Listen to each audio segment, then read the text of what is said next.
I'm Bob Hallmark in studio today, and we are seeing a lot of activity with local fire departments, area fire departments, and particularly the Texas A&M Forest Service, as we have lots and lots of activity going on with fires and potential of fires because of the conditions right now.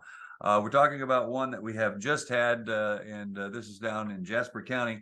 And joining us now from that area is Texas A&M Forest Service Public Information Officer Sean Dugan.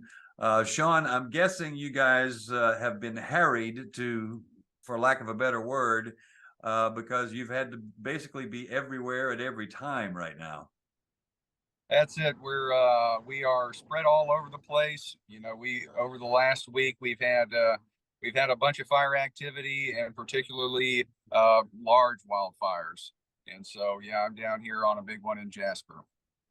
Now, tell me a little bit about the challenge that the Forest Service faces right here. I know you have resources available, but I'm guessing that this is stretching you pretty thin right now because previously you said you had, you have engines, you have bulldozers, but because you are so spread out, you've had to call in some of the air bosses to different areas.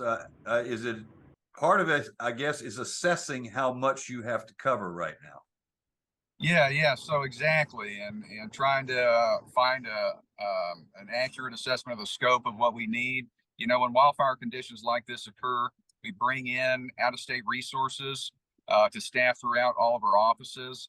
And this one, we've had folks from Georgia, from Florida, and we had a bunch of aircraft on it last night, and we had aircraft starting as soon as they could fly this morning. The assessment, I'm guessing, is, and I don't want to paint too dark a picture on this, but conditions right now are really prime for what's happening. And you saw this happen, I guess, in Jasper as well, where even a small fire can lead to a much bigger fire, and you've got to get to it as quickly as possible. Yeah, so what we're seeing, everybody wants to compare years, and of course, 2011 was a record year for drought wildfire, and each year has its flavor.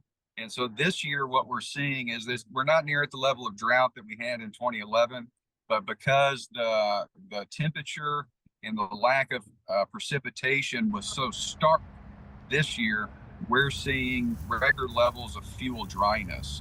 So the fuels are actually, in some cases, drier than they were in 2011.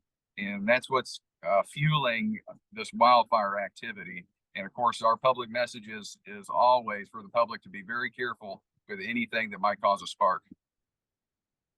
You said previously that there are over 200 counties in Texas out of the 254 that have enacted burn bans.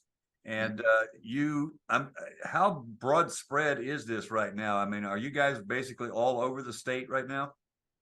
We are, and we're really focusing on East Texas right now. East Texas is seeing, very elevated wildfire conditions. We're having, like I said earlier, really big fires all up and down both North and Southeast Texas. And here in Jasper County, we're estimating the acreage of this fire right now at 3,000 acres. And, our resources works all throughout the night. And, they're having to take some breaks this morning. We have about 35 resources on scene right now. But like I said earlier, the IC called in aircraft as soon as possible, and they're hammering it. Is it because East Texas, I don't want to say it has more fuel, but we're in the piney woods in East Texas. They're very thick forests, unlike West Texas, which, has very sparse forest.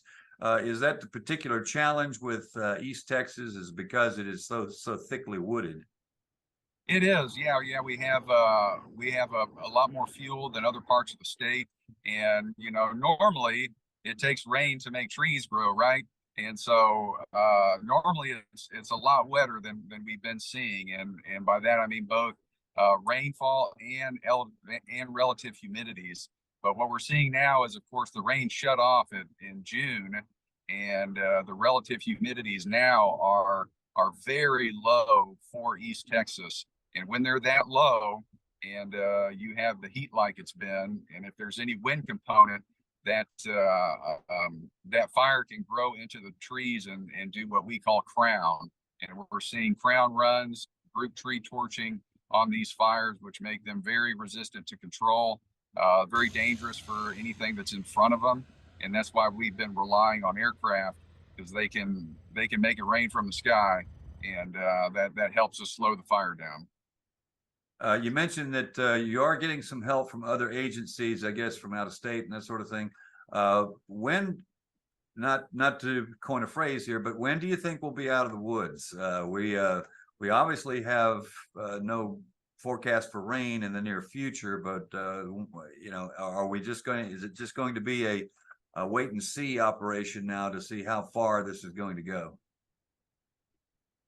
Yes. So to answer your question, there's really no forecasted, you know, rain or break in sight. There's a statistic that we use, and we call it the KBDI, and it's basically a measure of how much rain would be needed in order to return conditions to a state of not being in drought. And throughout East Texas, we're seeing that statistics max out, which means it would have to rain and rain a lot to get us back to you know, normal conditions. So we're talking about a saturating rain, not just a day, but a saturating rain that would help us out. Yeah, probably multiple frontal systems coming through. I'm not a meteorologist or a soil scientist, so but multiple frontal systems coming through and really wetting things down. All right. Well, obviously, the concern now is for all of those men and women that are out there fighting these fires, for the pilots as well. This is dangerous work, particularly when you have, you know, 1,000 acres that are burning at one time.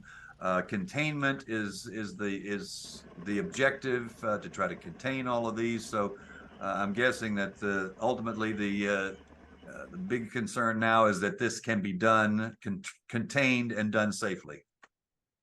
That's right. That's you know, we are number one on our minds is safety. We want to take care of our firefighters and everybody helping out, but then we're also here to protect life and property, you know, the public and their homes and infrastructure. So yeah, that's what we're trying to do. All right. Sean Dugan, the Public Information Officer with the Texas A&M Forest Service. Thank you, and be safe out there. Absolutely. We appreciate it, Bob. All right. And we will have more on this story tonight on KTRE-TV 7 News. For KTRE-TV WebXtra, I'm Bob Hallmark.